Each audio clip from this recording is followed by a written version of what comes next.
चलिए, last class में we started with the topic elastic deformation या फिर डिफॉर्मेशन इन सॉलिड्स, हम इसको नाम से जानते हैं। सबसे पहले डिफॉर्मेशन को हमने एक्सप्लेन किया था। वो डिफॉर्मेशन इज, हमने कहा था कि when an object undergoes a change in its shape, size could be increase और decrease due to the action of a force, हम कहते हैं the object undergoes a deformation. Now, deformation could be a tensile or could be a compressive. If the force is stretching an object, so that force is referred as tensile force, and that deformation would be referred as a tensile deformation. And if the force is a compressive force, like force is acting inwards and it decreases the size of the object, it squeezes the object, तो इसका मतलब ये है कि it's a compressive force, and the deformation would be referred as a compressive deformation. फिर हमने ये बात की थी कि डिफॉर्मेशन के नतीजे में, सॉरी, फोर्स लगने के नतीजे में जो डिफॉर्मेशन हमारे पास हो रही है, that could be temporary deformation. मतलब जब तक फोर्स लग रही थी वो डिफॉर्मेशन थी, फोर्स के हटने से वो डिफॉर्मेशन खत्म हो जाती है, ऑब्जेक्ट अपनी ओरिजिनल लेंथ पे ओरिजिनल शेप रीगेन कर लेता है. Such a deformation is referred as elastic deformation. ये जो ऑब्जेक्ट होगा जो कि अंडरगो करता है इलास्टिक डिफॉर्मेशन, इस ऑब्जेक्ट को इलास्टिक ऑब्जेक्ट कहेंगे. इसकी जो प्रॉपर्टी है of regaining the original length after the removal of the force is referred as elasticity. फिर हमने कहा था कि अगर ऑब्जेक्ट परमानेंटली डिफॉर्म हो जाता है तो that is a plastic deformation, object would be referred as a plastic object. हमने डिफॉर्मेशन को समझना शुरू किया था with the help of a spring behaviour. मैंने कहा था स्प्रिंग में जो जैसे हम लोगों ने ओला भी देखा था कि स्प्रिंग पे अगर हम स्लॉटेड वेट्स के थ्रू ग्रेजुअली फोर्स बढ़ाते हैं तो हम देखते हैं कि हमारे पास जो एक्सटेंशन आ रही है, जो इंक्रीज इन लेंथ आ रहा है, that is also gradual. And the relation between the force and the extension is linear according to the Hooke's law. वहां से हमने एक मैथमेटिकल रिलेशन बनाया था that F is equals to K X, मतलब extension proportional to the applied force है, और के यहाँ पे वो कांस्टेंट था कि किस रेशो से आपके पास वो जो एक्सटेंशन बढ़ रही है. That ratio depends upon the stiffness of the spring. तो ये स्टिफनेस कांस्टेंट या स्प्रिंग कांस्टेंट स्प्रिंग की क्वांटिटी है, स्प्रिंग की प्रॉपर्टी है. ये डिपेंड करती है स्प्रिंग के स्ट्रक्चर के ऊपर, किस मटेरियल का स्प्रिंग बना हुआ है, उसका फिजिकल स्ट्रक्चर किस टाइप का है. हम इसको डिफाइन करते हैं फोर्स पर unit extension, like force required for a unit extension. Unit extension could be a millimetre, could be a centimetre, could be a metre, depending के ओरिजिनल लेंथ कितनी है. स्प्रिंग से केस में इट्स मोस्टली इन मिलीमीटर्स. ठीक है. फिर हमने graph के थ्रू देखा था कि ये जो लीनियरिटी की वाली बात की हमने, ये लीनियरिटी वाली बात है क्या एक्चुअली. देखें, ऐसा है कि हमारे पास जो फोर्स एक्सटेंशन ग्राफ है, हमने कहा था फोर्स एक्सटेंशन ग्राफ दो तरीके से बन सकते हैं. या तो वाई एक्सिस के ऊपर आप एक्सटेंशन बना दें, एक्स एक्सिस के ऊपर फोर्स बना दें. ठीक है, जो कि एक जनरल स्टैंडर्ड वे है कि independent quantity should be labelled at X axis. तो वहां पे लीनियरिटी, हुक्स लॉ का मतलब ये था कि आपके पास एक्सटेंशन एंड फोर्स का जो ग्राफ होगा वो एक स्ट्रेट लाइन ग्राफ होगा. इसका gradient would give the information about the stiffness. अगर आपके पास एक्सेस ये है तो gradient would be equal to 1/k, और ये एक कांस्टेंट लाइन होगी. कांस्टेंट लाइन क्योंकि ग्रेडियंट कांस्टेंट है. अगर ग्रेडियंट मतलब स्टिफनेस कांस्टेंट है, अगर स्टिफनेस कांस्टेंट नहीं रहती तो in that case Hooke's law will not no more be obeyed, non linear relation हो जाएगा. एक्सटेंशन जरूर होगी लेकिन वो एक कर्व पाथ के अंदर होगी, जैसे कि हमने ये थर्ड ग्राफ के अंदर बनाया यहाँ पे. ठीक है. मैंने कहा था कि अगर एक्सेस को स्वैप कर देते हैं तो हमारे पास जो ग्रेडियंट है वो रेसिप्रोकल हो जाता है, रिलेशन आपका चेंज नहीं होता. Like linear relation, straight line relation remains a straight line relation. बस फर्क क्या आ जाता है कि जैसे यहाँ पे मैंने दो स्प्रिंग्स को कंपेयर किया था, ए एंड बी, और मैंने कहा था बी की स्टिफनेस ज्यादा है, तो पहले ग्राफ में उसका ग्रेडियंट कम था because of the reciprocal relation. And जो ये जो हमारे पास दूसरा वाला ग्राफ है, इसके अंदर gradient is directly equal to K, तो यहाँ पे ग्रेटर के मींस ग्रेटर ग्रेडियंट. सही है. आखिर में एक बहुत इंपॉर्टेंट बात की थी, वो इंपॉर्टेंट बात ये थी कि देखें, एवरी स्प्रिंग या every elastic material has its limit of elasticity. Sorry, has its limit of, मैं दो चीजें मिक्स कर गया हूं. Every material which is obeying Hooke's law has a limit of proportionality. Proportionality क्यों कहा, क्योंकि Hooke's law एक्चुअली प्रोपोर्शनैलिटी के ऊपर बात कर रहा है ना. वो कहते हैं कि प्रोपोर्शनल लीनियरली इंक्रीज हो रही है. तो हुक्स लॉ ओबे करने की एक लिमिट होती है, तो हम उसे बोलते हैं a limit of proportionality beyond which extension is there, extension is increasing but not linearly. तो आपके पास beyond limit of proportionality, if even the beyond limit of proportionality the force is being applied, तो a lesser force would cause a greater extension beyond limit of proportionality। तो वो एक non linear behaviour हो जाएगा। जरूरी नहीं है कि लिमिट ऑफ प्रोपोर्शनैलिटी के बाद ऑब्जेक्ट इलास्टिक लिमिट भी खो बैठे। इलास्टिक लिमिट के अंदर है, ठीक है, मतलब ये है कि अगर यहां से मैं फोर्स हटा दूं तो ये ऑब्जेक्ट वापस अपनी ओरिजिनल पोजीशन पर आएगा, ठीक है। हाँ, इलास्टिक लिमिट के बाद फिर it will have a permanent deformation, बहुत ज्यादा, बहुत थोड़ी, डिपेंडिंग ऑन द मटेरियल। तो limit of proportionality is the point, सादा लफ्जों में, जहां तक ग्राफ स्ट्रेट है, ठीक है, टेक्निकली कॉन्सेप्चुअली समझ रहे हैं, जहां तक वो फोर्स की लिमिट, जहां तक वो हुक्स लॉ पे कर रहे हैं, मतलब उसकी जो स्टिफनेस है वो सलामत है। बियॉन्ड दैट स्टिफनेस चेंज हो जाएगी उसकी, ठीक है। मटेरियल टू मटेरियल डिपेंड करता है कि स्टिफनेस कितनी ज्यादा चेंज होगी, कितनी जल्दी चेंज होगी, लिमिट ऑफ प्रोपोर्शनैलिटी कब अचीव होता है, ठीक है। चले, तो ये जो ग्राफ अभी आपने देखे थे बहुत सारे, ये लोड अनलोड ग्राफ है, इसकी तरफ आ जाना है, लेकिन उससे पहले हम लोगों ने एक चीज समझनी है, work done against restoring force and strain energy. तो हेडिंग देंगे work done and strain energy की।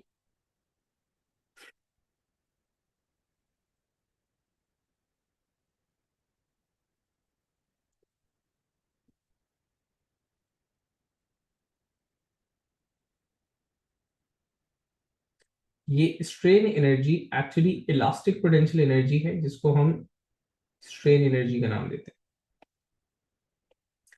मैथमेटिकली दोनों चीजें और ग्राफिकली भी इवन दोनों चीजें बड़ी सेम है, ठीक है। कॉन्सेप्चुअली वर्डन एंड स्ट्रेन एनर्जी में फर्क है, कितना फर्क है, वही फर्क जो वर्डन और ग्रेविटेशनल पोटेंशियल एनर्जी में था, ठीक है। जितना आप एक ऑब्जेक्ट को वर्टिकली लिफ्ट करने में वर्डन करते हैं, उतना ही वो ग्रेविटेशनल पोटेंशियल एनर्जी स्टोर करता है। लेकिन conceptually the both are different things. Object जो है वर्डन हम फोर्स लगा रहे होते हैं तो वो स्टोर करेगा, और जो वो स्टोर करेगा that's strain energy, gravitational potential energy. Same case यहाँ पर है। अच्छा, अब यहाँ पे सिलसिला क्या है कि अगर आपने ये डायग्राम, मैं इस डायग्राम को दोबारा लेके जाऊंगा। यहाँ पे ये जो F is to K x है, ये समझना है कि ये क्या है, ये कौन सी फोर्स है। देखिए टेक्निकली ये F is equals to K X, जो हम लिखते हैं, this force is referred as restoring force,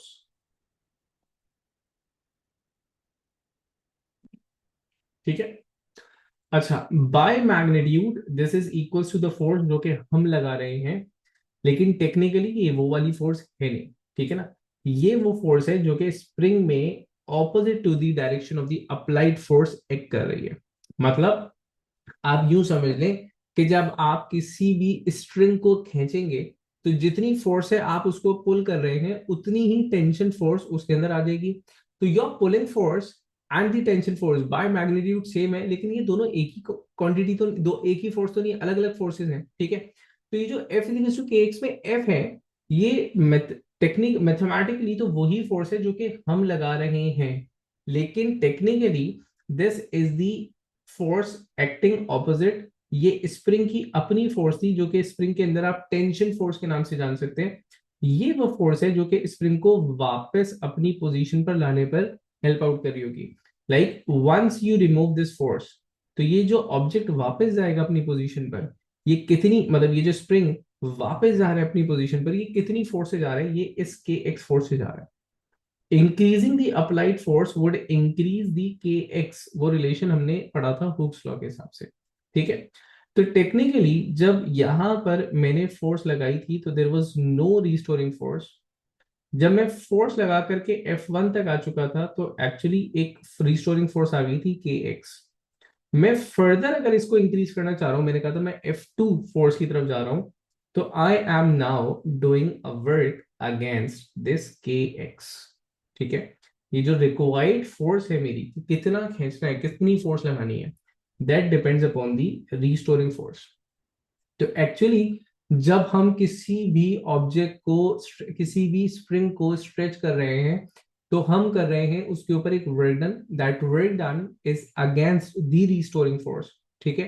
and that work done is stored as elastic potential energy. जैसे हमने वर्क एनर्जी पावर के अंदर पढ़ा था, जब work is being done against a force, तो that work done is converted into the potential energy, stored energy. तो यहाँ पर क्योंकि हम वर्क कर रहे हैं against elastic force, restoring force, तो ये वर्डन जो है वो in the form of elastic potential energy, जिसको स्ट्रेन एनर्जी का नाम दिया जाता है, उसमें कन्वर्ट हो रही है। नाउ द क्वेश्चन इज कि ये इलास्टिक पोटेंशियल एनर्जी किस तरह निकल रही है। देखो, या ये वर्डन, पहले तो वर्डन की बात करते हैं, ये वर्डन किस तरह निकल रहा है। देखिए, वर्डन आपके पास होगा, वर्डन को जो हम जनरली लिखते हैं डिफाइनिंग फॉर्मूला, वो एफ इंटू डी है, राइट। अब यहां पर आप जो फोर्स लगा रहे हैं, that is the applied force for a specific extension, ठीक है। अब अगर मैं एक वास्ट एक्सटेंशन की बात करूंगा, तो यहां से लेके यहां तक लाने में, या यहां तक लाने में मुझे जो फोर्स लगानी पड़ रही है, वो ग्रेजुअली इंक्रीज हो रही है। मतलब ऑल ऑफ अ सडन तो F1 पे नहीं आया था ना, मैंने फोर्स ग्रेजुअली बढ़ाई थी। तो F1 हमने एक स्पेसिफिक फोर्स रखी हुई है, तो फोर्स 0 1 2 3 से इस तरह करके इंक्रीज हो रही है आपके पास। तो दिस फोर्स, यूजली जब हम वर्डन निकालते थे, तो हमारे पास जो फोर्स होती थी वो एक यूनिफॉर्म फोर्स होती थी। यहाँ पे वो फोर्स यूनिफॉर्म नहीं है, but this force is linearly increasing force.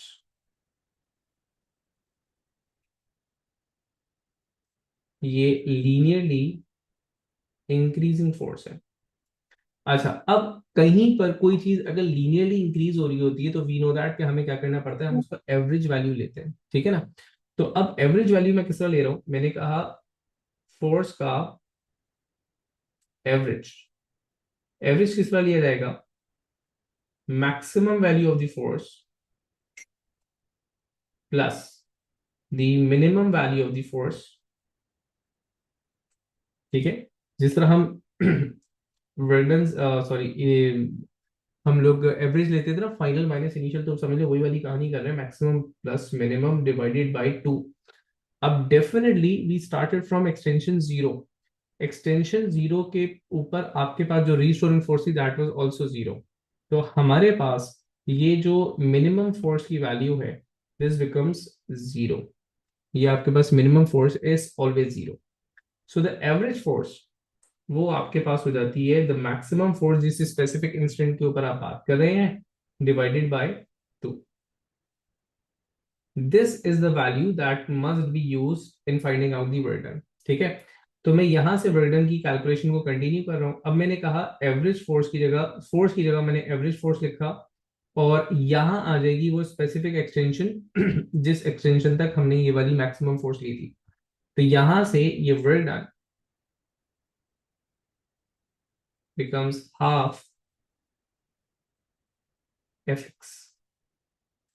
This is the work done against restoring force. This is the strain energy stored in the spring. ठीक है। अच्छा, इसी को थोड़ा सा हम रिफ्रेज भी कर सकते हैं। सिंस F के x के बराबर है, तो अगर मैं यहाँ पे इस क्या कहते हैं, F की जगह के एक्स लिख दूं, तो इसी वर्डन को I can write half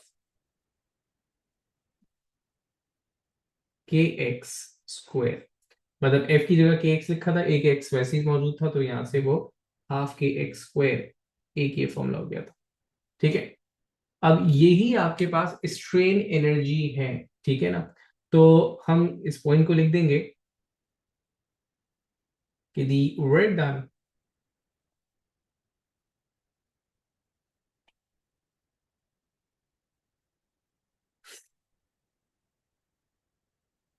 the work done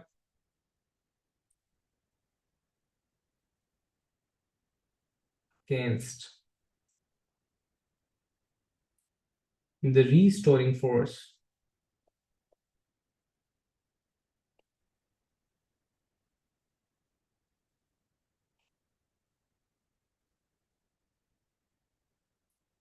is stored as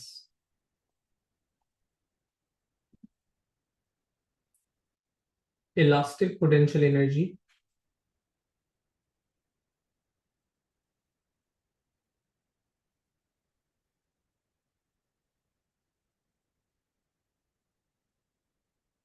या फिर रिफ्रेश कर रहे हैं, यही इसका मतलब दूसरा नाम है strain energy.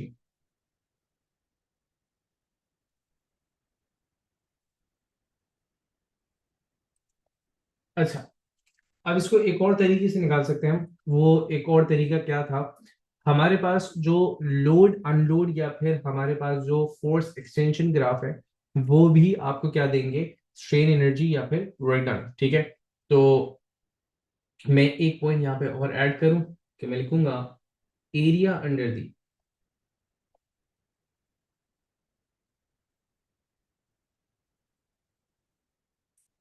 Force extension graph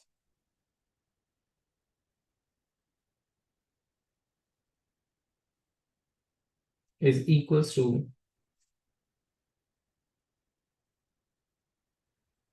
work done strain energy. लेकिन अब यहाँ पे एक बात, कॉन्सेप्चुअल डिटेल समझना है, ठीक है ना, बहुत माइन्यूट सा है लेकिन उसको समझना बहुत जरूरी है।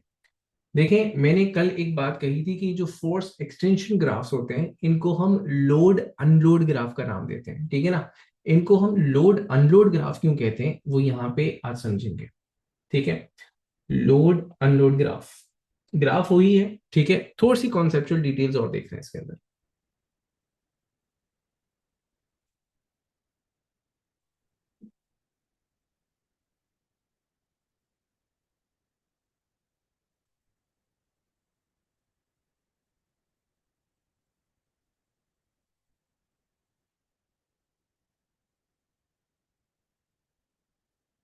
चल, देखिए ग्राफ आपके पास किस तरह का बनता था जब आप लोड अनलोड ग्राफ की बात करते हैं।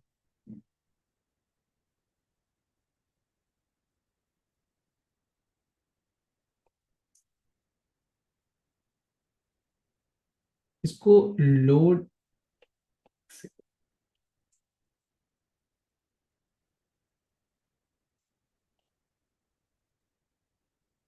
देखें मैंने ये कहा था कि जब भी हम एक्सटेंशन को एनालाइज कर रहे होते हैं तो हम ग्रेजुअली उसके ऊपर फोर्स बढ़ाते हैं और ग्रेजुअली फोर्स कम करते हैं।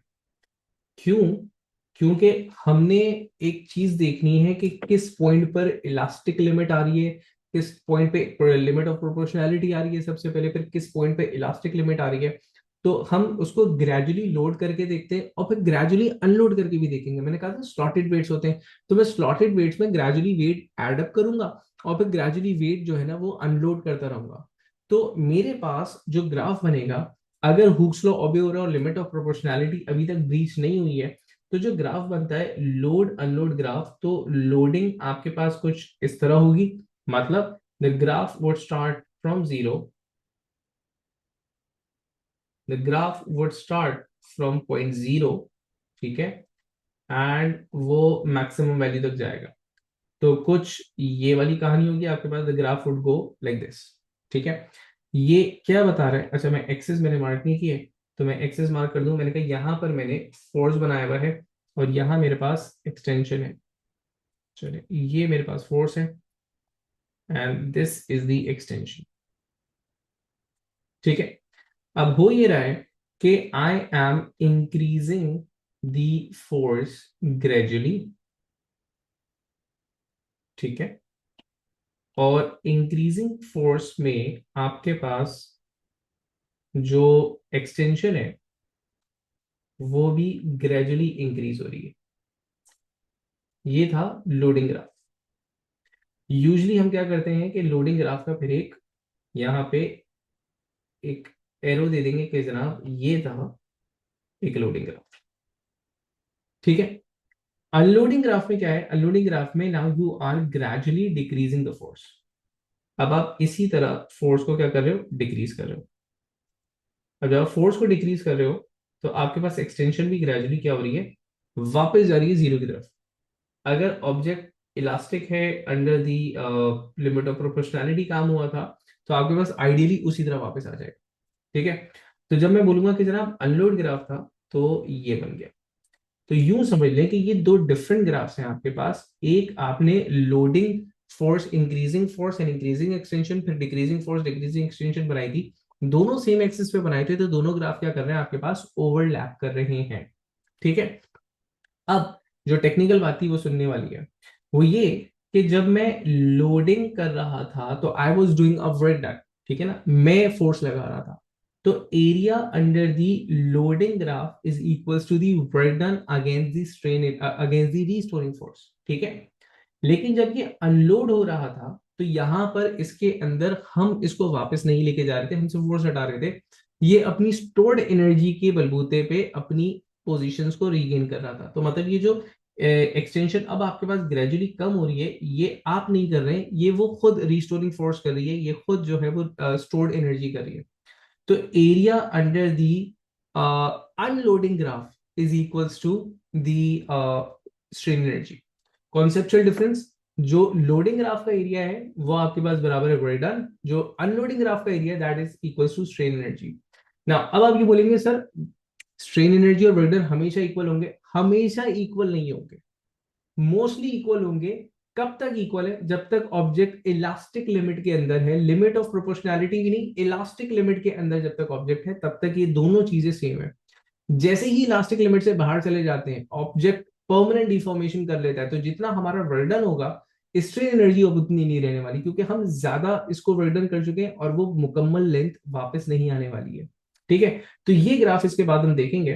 तो सबसे पहले मैंने यहाँ पे दो पॉइंट्स लिखे, दो तीन पॉइंट्स जो हम लोगों ने समझे उनको यहाँ पे मैं हाईलाइट करूं। अब लिखेंगे a force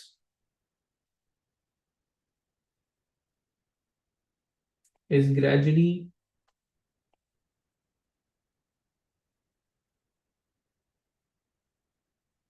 increased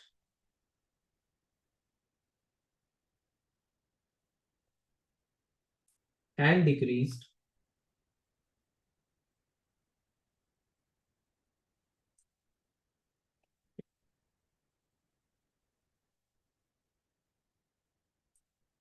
in order to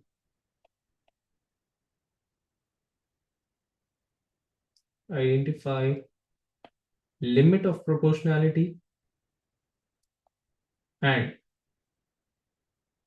elastic limit. मतलब अगर मैं एकदम फोर्स बढ़ा दूं, एकदम फोर्स कम कर दूं, तो मुझे ये नहीं पता चलेगा कि किस फोर्स के, मतलब किस फोर्स पॉइंट के ऊपर, किस मैक्सिमम, किस पॉइंट, किस वैल्यू ऑफ फोर्स के ऊपर इलास्टिक लिमिट, वो लिमिट ऑफ प्रोपोर्शनैलिटी गई थी, या किस पॉइंट पे इलास्टिक लिमिट गई थी। इसलिए मुझे थोड़ा थोड़ा थोड़ा करके बढ़ाना है, थोड़ा थोड़ा थोड़ा करके कम करना है। ठीक है, elastic limit.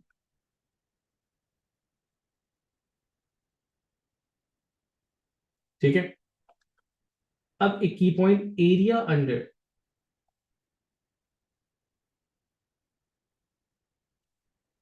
Loading graph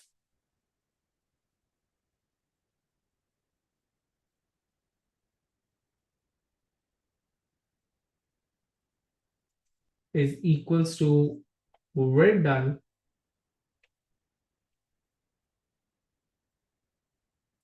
against restoring force।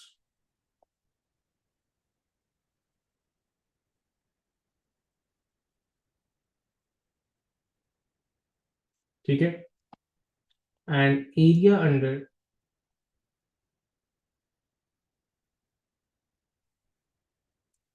Unloading graph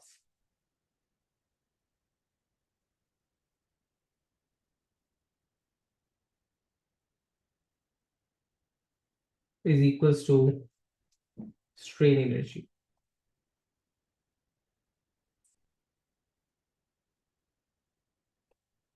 ठीक है, अगर ऑब्जेक्ट के अंदर टेम्पररी डिफॉर्मेशन है, तो area under the loading graph and unloading graph हमेशा ओवरलैप करेंगे, वर्क डन हमेशा स्ट्रेन एनर्जी के बराबर होगा। लेकिन अगर आपके पास परमानेंट डिफॉर्मेशन हो जाती है, तो कहानी कुछ बदल जाएगी। वो कहानी क्या हो रही है, अब वो यहाँ पर हम लोग तीन डिफरेंट ग्राफ से देख रहे हैं। ठीक है, तो यही तीन अनलोडिंग लोड अनलोड ग्राफ्स हैं हमारे पास, ठीक है। और डिफरेंट सिचुएशन के अंदर अब इसको एनालाइज करें।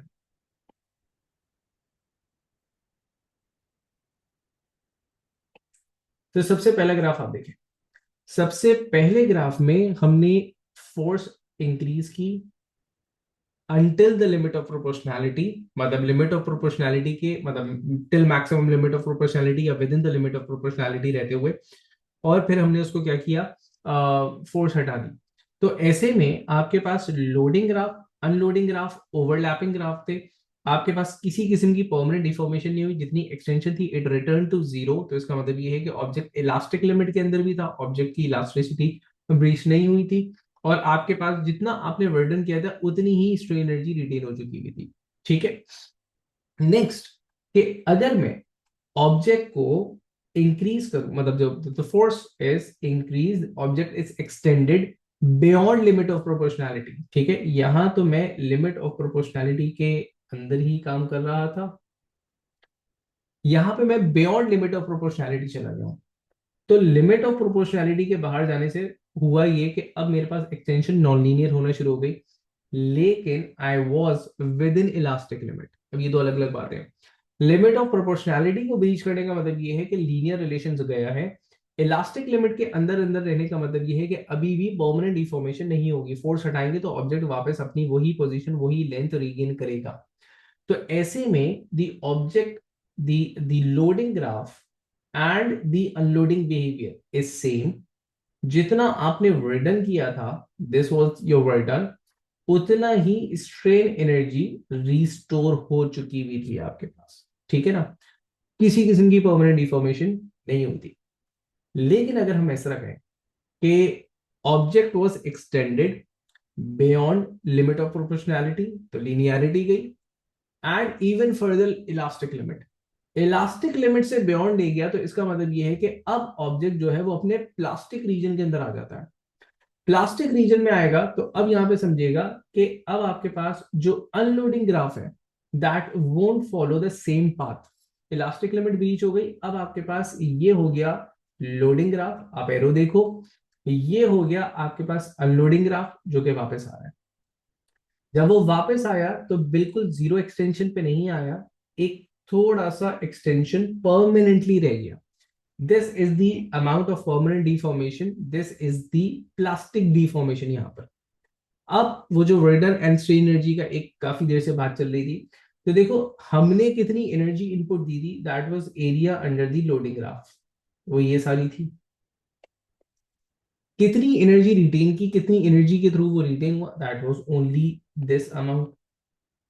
Now there is a gap of energy, जितना इनपुट दिया था उतना वापस रिटेन नहीं हुआ। इसका मतलब ये है कि a fraction of energy was dissipated या फिर वाज स्पेंड, कहां पर, इन डिफॉर्मिंग। जो परमानेंट डिफॉर्मेशन हुई है, जाहिर है परमानेंट डिफॉर्मेशन के अंदर कुछ ना कुछ तो इनपुट एनर्जी लगी होगी, वो एनर्जी यहां चली गई।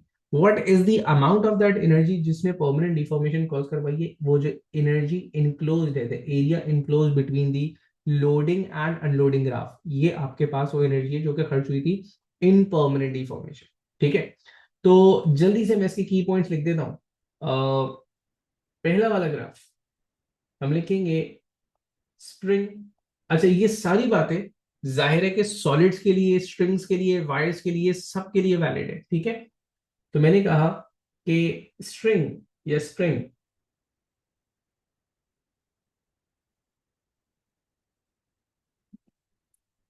extended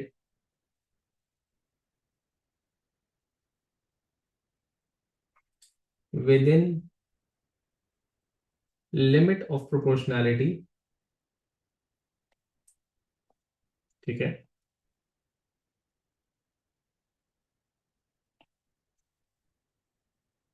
लोड अनलोड ग्राफ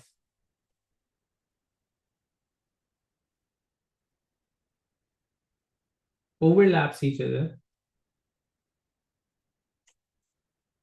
ठीक है। work done is equals to strain energy,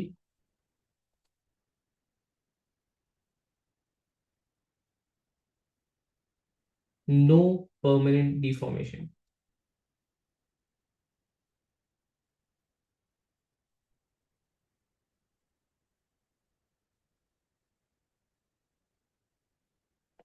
ठीक है। अच्छा, नेक्स्ट ग्राफ में हमने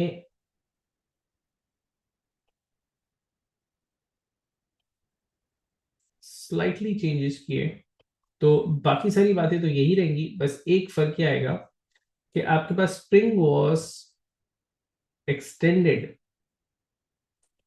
within sorry beyond limit of proportionality but within elastic limit.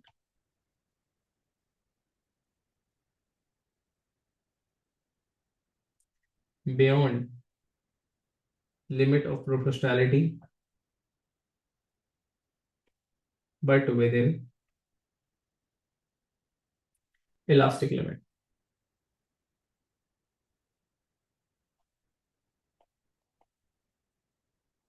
ठीक है।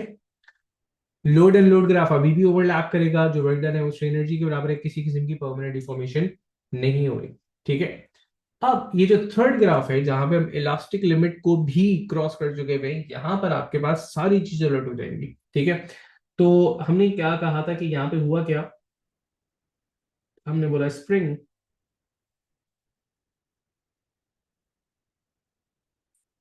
extended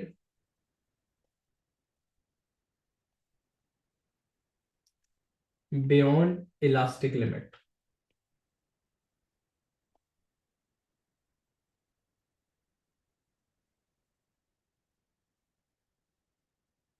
ठीक है, इलास्टिक लिमिट से भी आगे ले गए थे। अब आपके पास लोड एंड अनलोड ग्राफ,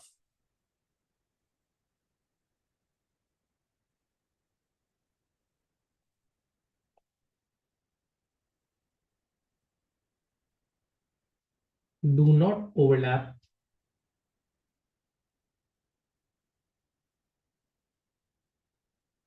ठीक है। परमानेंट डिफॉर्मेशन अकर्स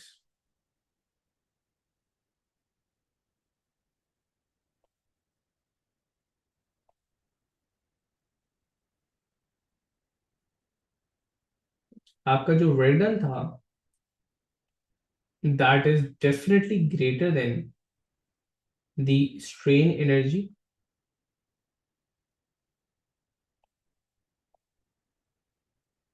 और जो एनर्जी जाया हुई है वो परमानेंट डिफॉर्मेशन की तरफ चली गई थी, the energy that cause permanent deformation.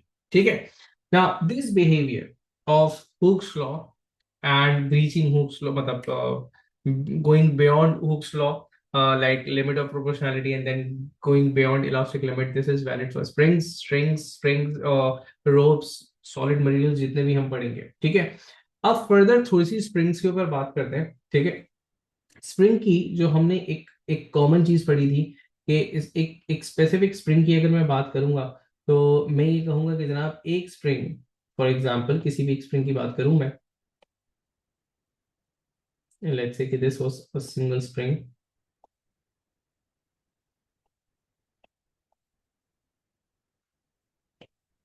इस सिंगल स्प्रिंग के ऊपर जब हम एक फोर्स लगाते थे, लेट्स से कि मैंने वो फोर्स लगाई, फोर्स एफ। ठीक है। मैंने जब स्प्रिंग के ऊपर एक फोर्स लगाई थी, फोर्स एफ, तो उस स्प्रिंग ने एक एक्सटेंशन शो की, लेट्स से एक्स की। ठीक है। कंसिडरिंग दैट कि इस स्प्रिंग का जो स्प्रिंग कांस्टेंट है दैट इज के। ठीक है। फोर्स लगाई एफ, एक्सटेंशन हुई एक्स, ये एक सिंगल स्प्रिंग की बात हो रही है। लेकिन जब मैं स्प्रिंग को, इसी स्प्रिंग को किसी दूसरे स्प्रिंग के साथ इन कॉम्बिनेशन यूज कर लूं और यही फोर्स लगाऊं, तो जो रिजल्टेंट एक्सटेंशन है वो स्लाइटली डिफरेंट होगी। अब जो मेरे पास रिजल्ट आएगा वो बिल्कुल अलग होगा। इसका मतलब ये है कि जब मैं स्प्रिंग्स को, मतलब जो कॉन्सेप्ट है वो ये है कि जब मैं स्प्रिंग्स को कॉम्बिनेशंस में प्लेस करता हूं, तो जो सिस्टम है, system of the multiple springs, दो तीन चार जितने भी लगा रहा हूं, जो सिस्टम है, उस ओवरऑल सिस्टम की stiffness, the combined stiffness changes and the combined extension also changes on the regular value of the force। वही फोर्स की वैल्यू थी लेकिन एक्सटेंशन अब दूसरी आ रही है। रीजन ये है कि दो स्प्रिंग्स या तीन स्प्रिंग्स या चार स्प्रिंग्स मिल करके एक दूसरा रिजल्ट दे रहे हैं। ठीक है ना। सो व्हाट्स कॉम्बिनेशन इज के when springs are placed in a combined form, could be in series and parallel. क्या होता है सीरीज, क्या होता है पैरेलल, अभी देखते हैं।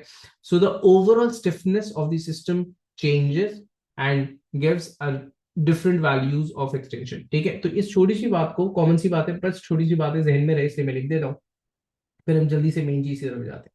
तो मैं लिखूंगा कि व्हेन स्प्रिंग्स, अच्छा springs could be similar, springs could be different springs, तो हम सिमिलर स्प्रिंग से कॉन्सेप्ट स्टार्ट करेंगे फिर डिफरेंट स्प्रिंग्स पे जाएंगे। When springs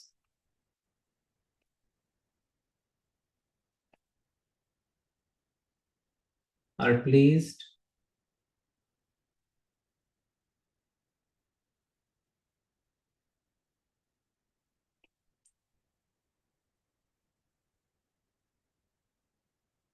in a combination,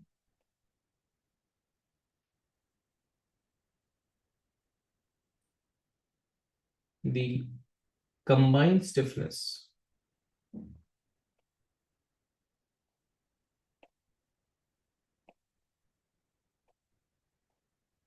changes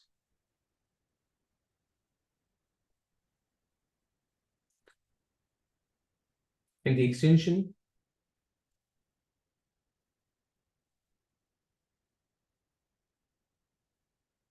is different।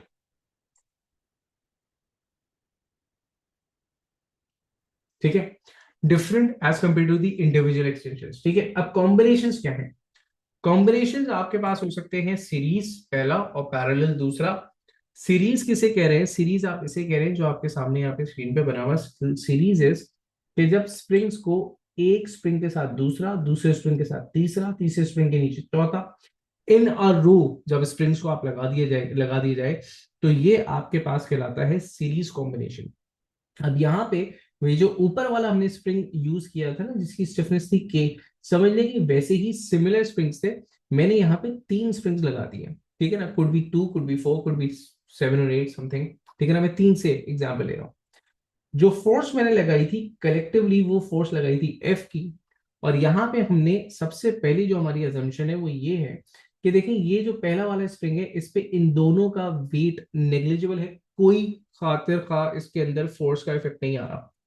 तो इस वाले स्प्रिंग के ऊपर इसका वेट कोई काम नहीं कर रहा, तो मतलब ये है कि जो मैंने फोर्स अप्लाई की थी, this force, this same force was experienced by this first spring, the second spring and the third spring। Her spring की एक्सटेंशन के है, हर स्प्रिंग के ऊपर जो फोर्स लग रही है वो एक्स एफ है, तो हर स्प्रिंग जो एक्सटेंशन शो करेगा वो एक्स है। So the first spring extended by x, second spring extended by x, third spring extended by x, जो overall increase in length of the system आया that was 3 times of x। या 2 springs लगे होते तो 2x आता, या 4 springs लगे हुए होते तो आपके पास 4x आता। इंडिविजुअल स्टिफनेस, इंडिविजुअल जो सॉरी जो ओवरऑल एक्सटेंशन है वो बढ़ गई, वही फोर्स थी। एक्सटेंशन बढ़ गई है तो इसका मतलब है कि आपके पास ओवरऑल स्टिफनेस जो होगी वो कम हो गई होगी। ठीक है, तो मैं यहां पे कहूंगा कि when the springs are placed in series,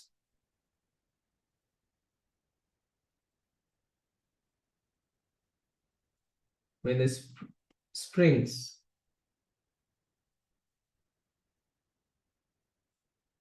are placed in series,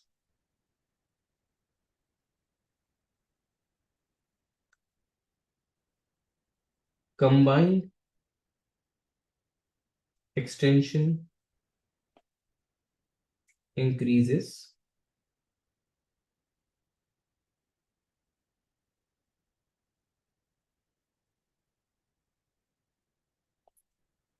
and combined stiffness,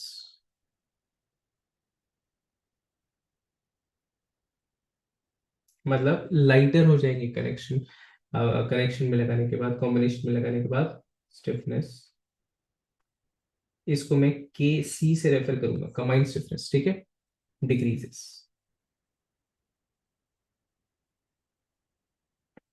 सही है, अब वो कितना डिक्रीज हो रही है वो यहां पे देखते हैं। देखिए हमारे पास इंडिविजुअल एक्सटेंशन कितनी थी?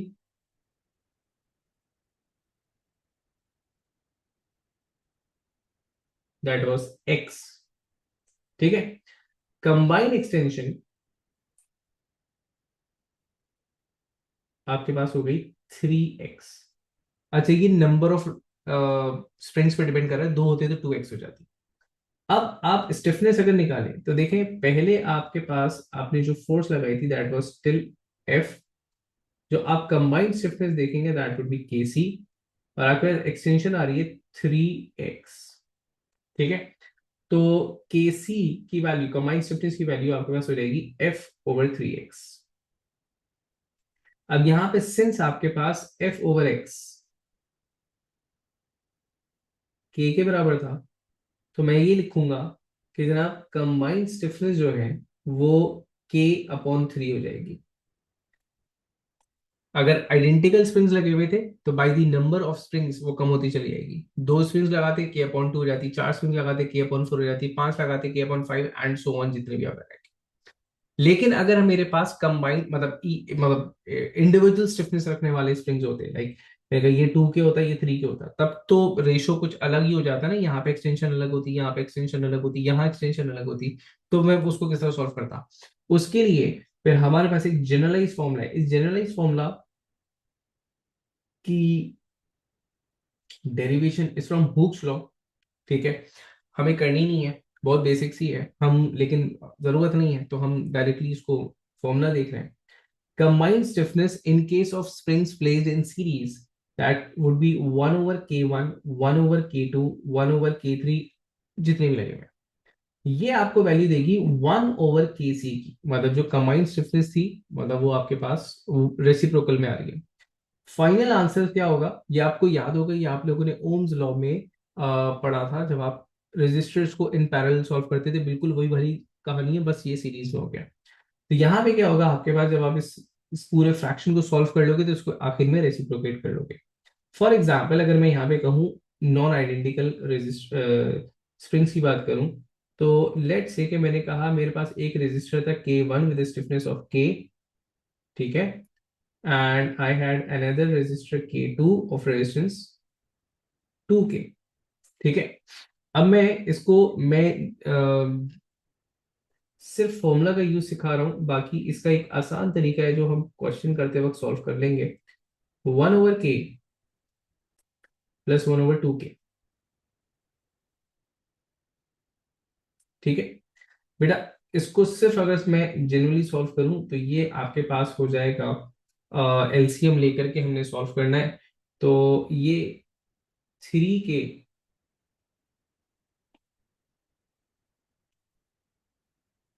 ओवर 2K² हो रहा है। ठीक है, this is equal to KC, 1/KC। के एंड के यहाँ पे कैंसिल आउट हो जाएगा, एंड ये आपके पास हो जाएगा रेसिप्रोकेट होने के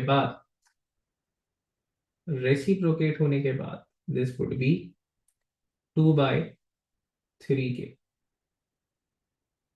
ठीक है, और अगर मेरे पास जैसे जनरली जब दो स्प्रिंग्स होंगे इन सीरीज, तो मैं उसको डायरेक्टली प्रोडक्ट ओवर सम के थ्रू भी सॉल्व कर सकता हूँ, जो हम लोग इन रजिस्टर्स यूज करते थे। तो वो सारी चीजें कैलकुलेशन हम जब परफॉर्म कर रहे होंगे तो हम वहां पे देख लेंगे सारी मैथमेटिकली। अभी सिर्फ कॉम्बिनेशंस को समझ रहे हैं ना। पैरेलल कॉम्बिनेशन क्या है, चले let's end up parallel combination करेंगे, फिर इसके जो क्वेश्चंस हैं फिर हम लोग कल इसको देख लेंगे। ठीक है ना, let's be the parallel combination, last topic हमारा। पैरेलल कॉम्बिनेशन क्या है? Parallel combination is when springs are placed sideways and the single force is being divided in the springs. ठीक है, दो स्प्रिंग्स लगे हुए हैं तो स्प्रिंग जो फोर्स है वो दो में डिवाइड हो जाएगी, तीन स्प्रिंग्स लगे हुए हैं तीन में डिवाइड हो जाएगी, चार लगे हुए हैं, चार में डिवाइड हो जाएगी। कंडीशन वही है, आइडेंटिकल स्प्रिंग्स लगाए हुए थे। आइडेंटिकल नहीं होंगे तो डिफरेंट जो है ना वो आपके पास एक्सटेंशन आएंगी। बहरहाल हमने आइडेंटिकल स्प्रिंग्स लगाए, तो मैंने कहा सिंस आइडेंटिकल स्प्रिंग्स थे, डाउनवर्ड फोर्स अपवर्ड फोर्स के बराबर होनी चाहिए, ये चीज हमें सारी लॉजिक्स याद है। तो द फोर्स एक्सपीरियंस्ड बाय ये वाला स्प्रिंग, लेफ्ट हैंड साइड वाला, दैट वुड बी F/2, और ये हो जाएगा F/2। दोनों स्प्रिंग के ऊपर जो फोर्स लगी है वो हाफ एंड हाफ लग रही है। क्यों? दो स्प्रिंग्स लगे थे, एक फोर्स दो में डिवाइड हो रही है। अब स्टिफनेस आपके पास K है और डायरेक्ट प्रोपोर्शनल का रिलेशन है आपके पास, तो अगर मैं फोर्स को हाफ कर दूंगा तो इसके अंदर जो एक्सटेंशन होगी दैट वुड बी X/2, और इसके अंदर जो एक्सटेंशन होगी that would also be X/2। तो यूं कह लें कि ये अपनी पोजीशन से x अपॉन टू नीचे आए, ये पॉइंट अपनी पोजीशन से x अपॉन टू नीचे आए, तो ओवरऑल जो चेंज इन लेंथ आ रहा है वो x अपॉन टू ही रहेगा। अगर तीसरा स्प्रिंग लगा होता तो ये x अपॉन थ्री हो जाता, चौथा स्प्रिंग लगा होता x अपॉन फोर हो जाता। So the individual extension is equal to the combined extension, जो कि नंबर ऑफ स्प्रिंग से आप डिवाइड कर लो। ठीक है, तो मैं ये बोलूंगा कि यहां पर इंडिविजुअल एक्सटेंशन